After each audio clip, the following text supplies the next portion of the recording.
مصطفیٰ میں رہ کر کے یہ اگر عیسائیت کی بات کیوں کرتا ہے؟ آج اس کا انجام سمجھ میں آیا۔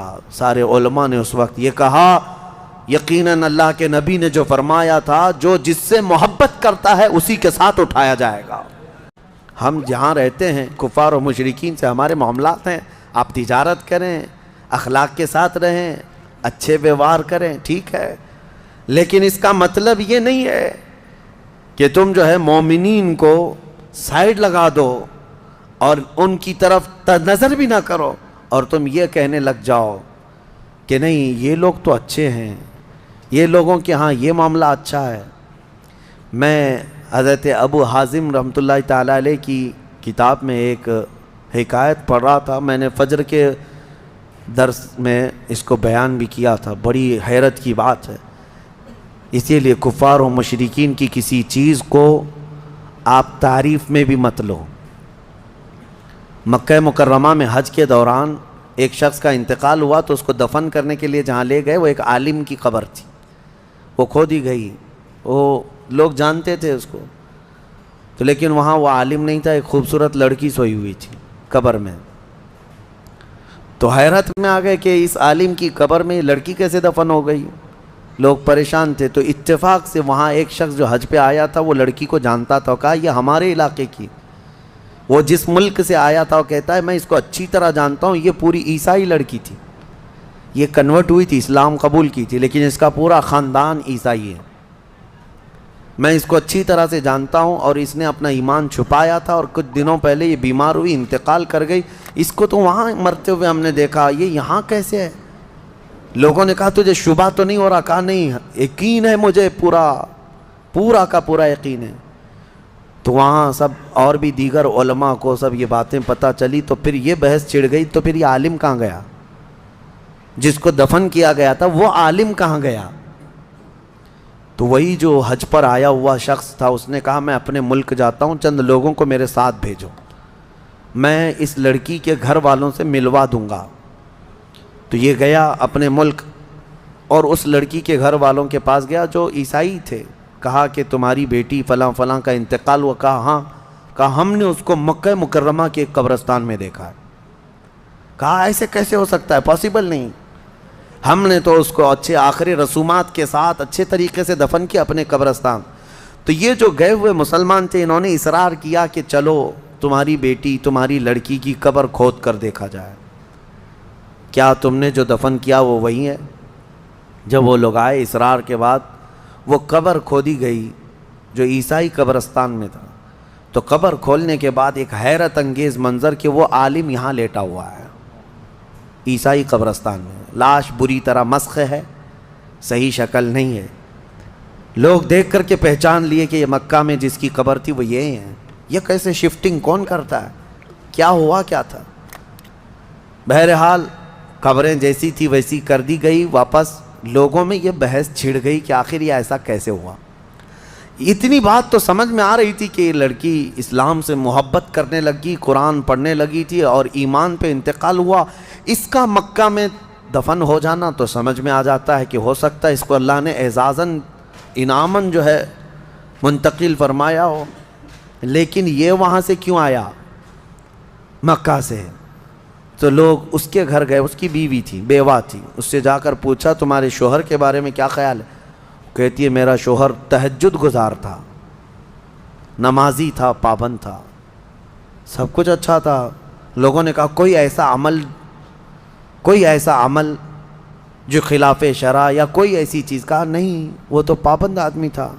کہا ہاں ایک چیز عورت بولتی ہے جو میں آپ کو بتانے لگا ہوں، جس کے لیے میں نے یہ واقعہ آپ کے سامنے رکھا۔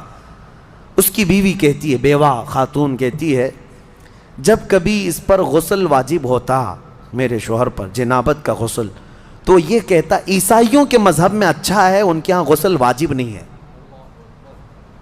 ہمارے ہاں ٹھنڈیوں میں بھی نہانا پڑتا ہے، بارشوں میں بھی، گرمیوں میں بھی نہانا پڑتا ہے۔ یہ بار بار ایک جملہ یہ کہتا تھا عیسائیوں کے ہاں ان کے مذہب میں اچھا ہے، جنابت کا غسل واجب نہیں ہے۔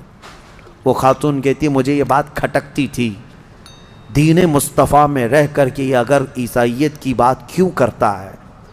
آج اس کا انجام سمجھ میں آیا۔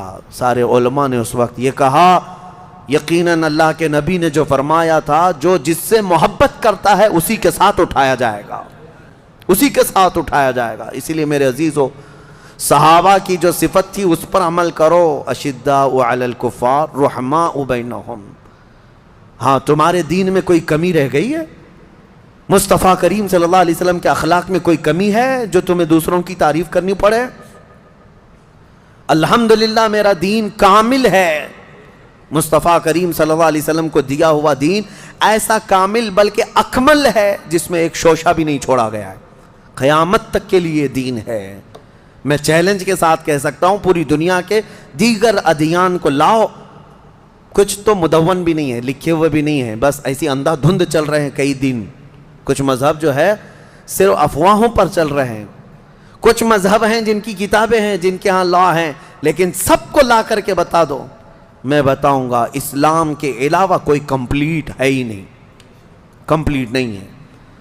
میرے عزیزو، جس کے پاس سب کچھ ہے اسے یہ سب دیکھنے کی ضرورت نہیں۔ بہرحال صحابہ اکرام رضوان اللہ تعالیٰ علیہم اجمعین کی یہ صفت اللہ ہمیں عطا فرمائے۔ اشداء علی الکفار رحماء بینہم۔ امام اہل سنت فاضل بریلوی رحمۃ اللہ علیہ کی بات یاد آتی ہے کہ آپ کو ایک بار درد قولنج ہوا۔ درد قولنج جو ہوتا ہے یہ پیٹ میں مروڑ پیدا ہوتی اور ایسی سخت درد کہ ہر چیز پھیکی لگنے لگ جائے، کڑوی لگنے لگ جائے۔ اعلیٰ حضرت فرماتے ہیں میں ایک دن سے بیمار ایسا تھا کہ صرف نماز کے وقت میں وہ درد کم ہوتا، ظہر پڑا اس کے بعد پھر شدت کا درد، عصر پڑا پھر شدت کا درد، مغرب پڑا شدت کا درد۔ وہ لیٹے ہوئے تھے، علاج بھی چل رہا ہے۔ دوسرا دن گزر گیا، اعلیٰ حضرت فرماتے ہیں ایسا لگتا تھا کہ اس پیٹ کے درد سے جو ہے موت قریب آ جائے گی، اتنا سخت درد تھا۔ دوسرے دن اعلیٰ حضرت فرماتے ہیں کہ ان کے کوئی جاننے والے آئے، کہا کہ حضور فلاں ایک صاحب ہے، وہ کوئی پنڈت تھا، کہا کہ وہ جڑی بوٹیاں کرتا ہے، بہت ساری چیزیں ہیں علاج وغیرہ کے لیے۔ اعلیٰ حضرت نے منع فرمایا۔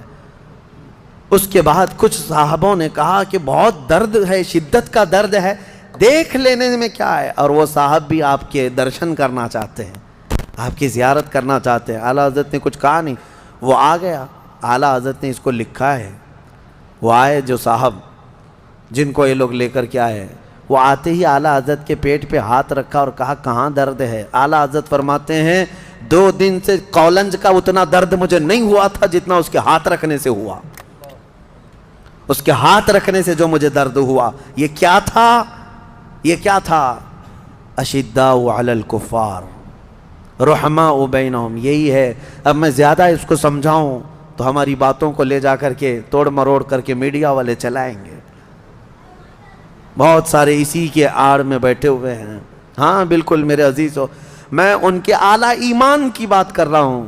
اور آج کے پتہ نہیں کئی ایسے سیکولر لوگ ہیں جو کنیا بابا پیشاب بھی بیچے تو لینے چلے گئے، ہاں اس کے پاس لے کر لینے کے لیے بھاگ گئے۔ ارے ہاتھ رکھنے کو نہیں دیا اعلیٰ حضرت نے، ہاتھ رکھنے کو نہیں دیا، اور تم پیشاب پینے چلے گئے۔ میں سب کی بات نہیں کر رہا ہوں، الا ماشاء اللہ الحمدللہ آج بھی ایمان کے ساتھ لوگ باقی ہیں۔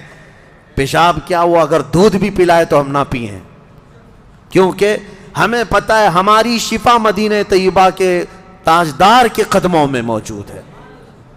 ہاں ہم وہاں کی مٹی بھی اٹھا کے کھا لیں گے۔ اسی لیے میں کہتا ہوں میرے عزیزو، ایمان جو ہے جب راسخ ہو جاتا ہے تب بندہ ان تمام معاملات کو سمجھتا ہے، ورنہ وہ بھینس کی طرح ہر جگہ منہ مارتا رہتا ہے۔ ہاں ادھر بھی کھا لیا، ادھر بھی کھا لیا، ادھر بھی۔ جس کو کہا گیا ہے کہ رات کو لکڑیاں جمع کرنے والا جو آدمی ہوتا ہے نا، رات میں لکڑیاں جمع، وہ کیا کرتا ہے، ایک ٹوکرا لیتا ہے اور ٹکڑے جمع کرتا رہتا ہے لکڑی، اور صبح پتہ چلتا ہے کتنے گوبر کے ٹکڑے جمع کیا ہے، کتنے پتھر ہیں، کتنی لکڑیاں ہیں، کتنا لوہا ہے، کچھ بھی نہیں، وہ سب جمع کر لیا تھا ٹوکرے میں۔ کیوں؟ اندھیرا تھا۔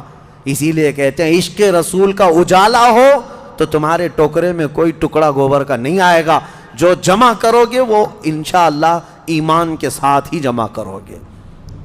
اللہ کریم ہمیں اہل ایمان کی صحبت عطا فرمائے۔